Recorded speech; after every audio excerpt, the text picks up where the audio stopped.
Bonjour, aujourd'hui on va plonger ensemble dans les cours que Michel Foucault a donnés en 1981 au Collège de France. Le thème Subjectivité et vérité. C'est une exploration absolument fascinante de la manière dont on est devenu ce qu'on pense être. Tout part de cette question, une question que tout le monde se pose. Quel est, au fond, le lien entre notre moi intérieur, nos sentiments les plus profonds, et ce qu'on appelle la vérité? Avec Foucault, on va mener une véritable enquête philosophique pour tenter d'y voir plus clair. Alors, voici notre plan de match. On va commencer par la question du soi, puis on va faire un grand saut dans le passé pour regarder les arts de vivre à l'époque antique. Ensuite, on va zoomer sur la sexualité, qui va nous servir un peu de loupe pour comprendre une idée folle, l'invention du désir. Et pour finir, on verra ce que tout ça implique sur le plan politique. Allez, on attaque. Le but de Foucault, ce n'est pas du tout de donner une réponse toute faite à la question « Qui suis-je ?» Non, son projet, c'est plutôt de faire une sorte d'archéologie de notre idée du soi. Comment est-ce qu'on en est arrivé à se poser la question de cette façon-là aujourd'hui? Et voilà, on est au cœur du mystère. Ce qui intéresse Foucault, ce n'est pas de savoir ce que sont nos désirs, c'est de comprendre comment, historiquement, on en est venu à croire que nos désirs, et surtout nos désirs sexuels, renferment la vérité la plus secrète sur qui on est. Pour résoudre cette énigme, Foucault a une méthode bien à lui. Il ne regarde pas notre époque, non, il regarde le passé. Et plus précisément, il va fouiller dans les guides pratiques de la Grèce et de la Rome antique, ces manuels qui expliquaient comment mener une belle vie. Et là, il tombe sur une distinction absolument cruciale. Pour les anciens, la question morale, c'était une question de comment être. C'était un travail sur soi, l'art de se sculpter soi-même.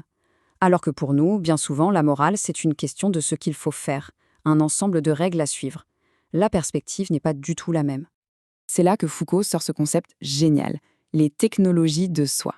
Attention, ce n'est pas de la théorie abstraite. Ce sont des techniques très concrètes, des exercices pratiques que les gens utilisaient à l'époque pour travailler sur eux-mêmes, pour se façonner, pour construire activement qui ils étaient. Ces technologies, on peut les décomposer en 3 temps qu'on retrouve très bien chez les stoïciens. D'abord, la mathésis, c'est simple, c'est le savoir qu'on reçoit d'un maître. Ensuite, la mélété. Là, c'est l'étape de la méditation. On intériorise ce savoir. Et enfin, l'ascésis. Et là, attention, ça ne veut pas dire se priver de tout. C'est l'entraînement, la mise en pratique au quotidien pour se transformer. Bon, pour que tout ça devienne un peu moins abstrait, Foucault va se concentrer sur un domaine bien précis où ses arts de vivre étaient super importants, la conduite sexuelle. Et c'est là qu'il va trouver un indice qui va tout changer. Foucault repère un virage historique majeur.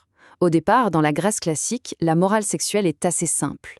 Les rapports sexuels doivent copier les rapports sociaux. Mais plus tard, chez les stoïciens, à Rome, une toute nouvelle logique apparaît. Une logique qui se concentre entièrement sur le mariage comme seul cadre légitime. Et pour que ce soit bien clair, prenons l'exemple de l'adultère. À l'époque, en Grèce, l'adultère, ce n'est pas une trahison sentimentale. C'est une atteinte à la propriété d'un autre citoyen. Avoir une relation avec la femme d'un autre, c'est comme lui voler quelque chose. En revanche, avoir une relation avec sa propre esclave, eh bien ça ne posait aucun problème, car ça ne faisait que confirmer la hiérarchie sociale existante. Du coup, avec ce basculement vers le mariage, la question philosophique elle-même change du tout au tout. On passe de la grande question grecque classique de comment aimer les garçons de manière philosophique à une question complètement inédite, comment être un bon mari ou une bonne épouse d'un point de vue philosophique. On arrive maintenant au sommet de l'enquête. C'est le moment où Foucault va lâcher sa bombe, sa découverte la plus troublante sur la nature même de ce que l'on est. Et la voilà, cette révélation. Pour Foucault, le désir, ce n'est pas une donnée naturelle, une vérité éternelle de l'être humain. C'est un concept qui a été inventé, qui a été construit à un moment donné de l'histoire. C'est ce qu'il appelle le transcendantal historique, une grille de lecture créée à une certaine époque qui devient la condition même pour pouvoir penser la sexualité. Le désir n'est pas une chose, c'est une manière de voir les choses. Et là, la conséquence est juste énorme. L'attention se retourne complètement vers l'intérieur.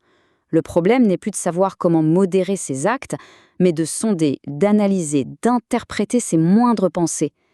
C'est la naissance d'un nouveau type de soi, un soi qui doit en permanence se déchiffrer pour trouver sa vérité cachée. Cette chronologie nous montre bien comment ça s'est fait.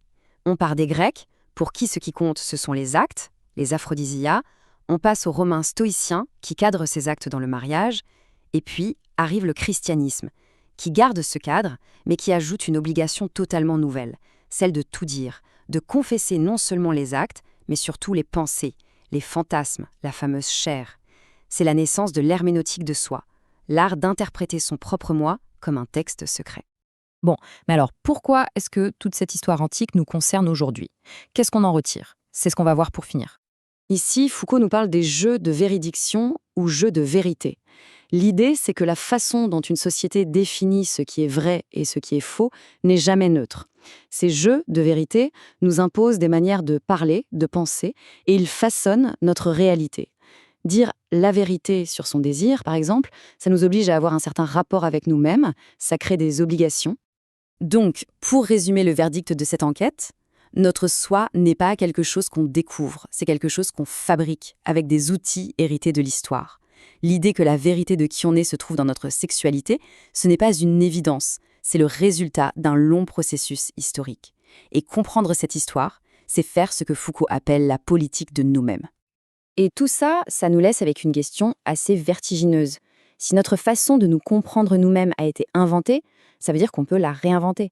Alors, quelles sont les technologies de soi qu'on utilise aujourd'hui, peut-être même sans s'en rendre compte? Et au fond, quel genre de sujet est-ce qu'on est en train de devenir? La question reste ouverte.